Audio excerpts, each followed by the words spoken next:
guys, NautoAisDx once again. And once again, this is going to be a vlog giving my opinion on current video game event that's happening that interests me. So I'll be talking about, just like what I said on my Twitter, is PlayStation Now. They finally have like a full subscription fee of how much. I want to give my thoughts about that. Jump Festa 2014, and if you don't know what that is, it's a special, like a gaming convention or gaming event for Namco Bandai game, basically announcing their game that's gonna come out outside of Japan, well, Japan and also outside Japan. And there were some surprises that I did not see. Let's just say it went to the left field. I want to give my thoughts about that. And also Assassin's Creed. So right now, what's my thought about it in general, especially the games that came out in 2014. Like I say, there's some good things about it, bad things. And lastly, and this one's gonna be a big doozy, excuse me, is gonna be Nintendo. Everything but Nintendo, from Amiibo situation to my opinion about Nintendo Direct. The ending of Club Nintendo kinda saddens me, but at the same time kinda understandable. Plus also integrating with it. That's why I kinda waited for a while until after November 17th, or yes, after November 17th is their Q3 Nintendo financial report. Wasn't really anything impacting. They did give sales number, but some of them did finally give a light on the situation, especially the Amiibo. And if you don't know what happened, is that ever since the Amiibo did come out, there were some good things, bad things about it. And of course Nintendo basically had an excuse that, oh, we didn't see this coming, which I'm going to explain that in the long run. That kind of like what they're doing is kind of, I'm sorry to say, kind of sad, but that'll be on the Nintendo vlog. So with that, I'm going to start this vlog off with PlayStation Now. So I want to give my thoughts on PlayStation Now. And yes, I know I am, let's just say, way out of the, let's just say like way past what's the party, because they did announce this in January, and I'm just giving my thoughts right now. I really wanted to talk about it, but it's just something came up, couldn't really do it. Let's just say I was busy. It was the same reason why for a while I didn't have a drive, and doing videos at the same time excuse me, I had to do some stuff. But I did started with a vlog with the Royal Rumble 2015, because there wasn't much to talk about. So if you want to know that one, the link's going to be in the description box for all my vlog of 2015. So with that, I'm going to give my thoughts on PlayStation Now. So like I said, in January they did announce a subscription fee for 1 month and 3 months. So for people who still don't know what PlayStation Now is, think of it as a Netflix for PlayStation. You can play all PlayStation games. Excuse me, gotta clear my throat. PlayStation game from PlayStation 1, 2, 3, possibly even beyond that, but as of right now, they're focusing on PlayStation 3. It's their solution for backwards compatibility, especially if you have a PlayStation 4 or PlayStation Vita. Because later on, it's also on the PlayStation 3, but it's also going to be on Sony product in the long run. But this is their sort of solution, and to me, it's a good start. But I'm still not happy, because I really wish that the PlayStation 4 would be backwards compatible. And especially the Vita would be physically backwards compatible with like some sort of add-on with a UMD. But again, the other reason, and I know people said because it was a security reason, sometimes why they decided to not make it backwards compatible, security reason, and also to cut costs. So let's talk about the backwards compatible. Is it always good thing when your system is backwards compatible? And the answer to that one is yes, it is, because it gives you justify more to still playing your old games on the new console, and it also makes it convenient for your setup, especially whether in your bedroom or your living room. You don't want to be hooking up a lot of console, just like its own live support, on one TV. Because as of right now, my setup is I got my PS4, my PS3, 360, and Xbox One connected to my flat screen. And I have to go so much of a mile to buy an HDMI switch so I can hook them up. And unfortunately, those things, if you go to a store, they cost a lot of money. They cost much, and they're like $40. But here's a tip: go to Amazon. They do sell some cheap third party. May not recognize the brand name, but they work enough. Well, let's just say 90% of the time, but a little bit tweaking and fixing, it might work. So just saying there. Again, but in my opinion, excuse me, that it should have been backwards compatible to begin with, but I know why they didn't do it, because if you want to know the history is, I'll give you the gist of it, is that they did that with the PS3. Ken Kuragi wanted to make it backwards compatible for the PS3 physically. However, the analyst said, well, if you're going to do that, the cost is going to go high. And Ken Kuragi said, well, why can't we just do that for free? Because reality check is that doesn't work. That doesn't work because you're still using part and that costs money. So that's why the cost went up to $500 in the low end and $600 was because one part was the compatibility feature. That's why in a later on model they dropped that $100. But because the reason is they got rid of backwards compatibility. And my history was that I used to have a PS3 that's backwards compatible. Basically, let's just say, I got the yellow light of death. It broke, couldn't really do anything about it. Kind of sucked, let's just say. So I was able to replace it. Cut my losses on the backwards compatibility for the PS2 game. I still have my PS2, so that's not a problem there. And I think, well, I guess that's it right now. They're not even doing PS2 system. They're done. They're flipping that. So I still have my PS3. I gotta check it out. I hope it still works. I might just hook it up again in the living room or somewhere. But that's a different story. So that's the gist of backwards compatibility. Why they got rid of it is to cut costs. So now, what I think about PlayStation Now, it's the monthly or 3-month thing. Good deal. For 1 month, it's $20. For 3 months, it's $45. And I say to that is, it's a good start, but I think they can go a bit lower. If they make it competitive to, let's just say, I'm trying to think of one, Netflix or even the WWE Network, make it $9.99 for 1 month. I think, yeah, because to some extent it's basically Netflix or video game. It could even be, believe it or not, it could even compete to GameFly if it's low, because right now GameFly is I think $10. So that's why. So I think right now it's too steep. I know they're still working on it, because remember, now this is the full version, it's not the beta.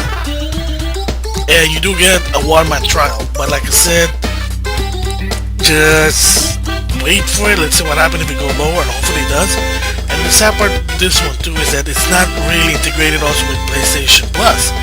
Like in my opinion is that if PlayStation Plus also, they should get like a discount for doing this. But right now, according to Sony, that is that they're not gonna combine or they're not gonna integrate the two yet, because they want to see what happens if people are really using it. So if less people are using it, they're just rather just going to GameFly or whatever, then they might lower it, hopefully. So again, the price for this is for the whole catalog, 100 plus PS3 games. And so if you have a PS4 and a Vita, like I said, that is your solution for your backwards compatibility. But let's say, well, okay, that's good. But what happens if you have your games there? Then you're out of luck. You still have to use your PS3, because I have a lot of games for the PS3. And a lot of people, including myself, were even having this theory that it would be nice, say, I turn on PlayStation Plus, turn on the program, put in my disc, let PlayStation Now reads it, and then PlayStation Now says, Oh, you have, let's just say Ultra Street Fighter 4 for the PS3. Oh, you have that game. You know what? I'm gonna add that to your library, to your PlayStation Now library, and it's yours to keep, and then download it if you want to. There you go. And even better, transfer your save file. I mean, just buy a USB, whatever, PlayStation Plus Cloud, whatever. There you go. But according to them right now, is that they're not even doing that. They're not gonna. So they want you to double dip. So that's really unfortunate. Because in my opinion, it comes in handy to some extent at least. But I really wanted them to read it from a physical disc. But again, that's not gonna happen because of cost reason. But at least if they did that, I would be adding that program in just for it. I would even sign up for that program if they say, "Oh, I put in the PS3 disc or my PS4." They say, "Oh, you have the game? Okay, I'll put it in your library for PlayStation Now." Done. But unfortunately, right now, it's not. They want you to double dip. So I'd say it's good. It's a good start, but they can do better. So another question probably you're gonna ask is, well, can I rent just certain game? Like, well, GameFly, because GameFly basically, well, sort of GameFly, like, you ask what games you want, and then they send it to you, no due date, you can play whatever, and then once you're done, you let them know, and play another game. So, PlayStation Now, excuse me, also you can do rent individually games, but it depends on what game it is. The prices changes because again, if you remember in the past what they showed, like for 3 hours it's $5, but if you go to 90 days it's $30. And those games sometimes you can just go to Amazon, GameStop used, or GameStop, Target. You can probably find them either used or on clearance or just cheap, plain cheap, versus doing this. So as of right now, to anyone, I would not recommend renting just individual game. Then you probably ask yourself this: well, why would they do that? Well, whether you like this or not, and I hate to say this, what Sony is doing is they're trying to be more open to third party. If you don't know, okay, I did a podcast response about Nintendo to the Social Link podcast, and one of this is about Nintendo, and Alex basically said this, and I'll link that one in the description box also for the reference. Alex said, in the excuse the language, don't be dicks to third party. One of the key things about working in video game business, especially if you're the hardware and software, well, you're a hardware company, is you have to have good relationship with third party.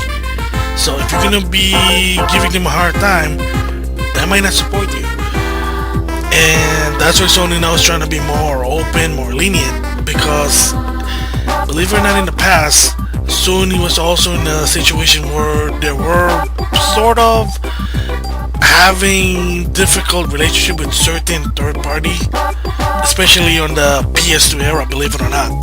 You can say, wait, what? I thought Sony was better than Nintendo with third party relationship. They are still, but there were some problems. And one of the problems is, I'm gonna sidetrack here because to me it made an impact in my life on the PS2 era, was when SNK went out of business. The story was the guy who owned SNK created a new company called Playmore, and then he bought back SNK. And then after that, they revived SNK Playmore USA. Unfortunately, the boss that they hired, his name is Ben Herman. I don't like the guy out in the business, in a professional level. The guy's not good as a president of SNK. A lot of people would agree with this. Thank goodness that he left. But yeah, for a while it's like, oh my gosh. And you can't really blame Ben Herman for this because, I mean, his boss in Japan was basically telling this a lot of situation. And if you don't know what the story is for a while, in the PlayStation 2 era, is that Sony had this certain rule on games. That is, that if the game is pure 2D, or the majority of the package is 2D than 3D, then the game has to be cost lower than the standard MSRP, which is $50. And by the way, yes, Sony created that new rule that all PlayStation 1 game or all video game, I guess, because they were in the lead, all MSRP should be at least a max of 50 unless it's the collector's edition.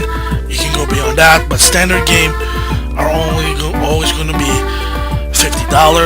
The reason being is so it'll be affordable for people can buy them, because you buy them too low, buy them in full price 60, not everyone's gonna get them. And look what's happening with $60 games.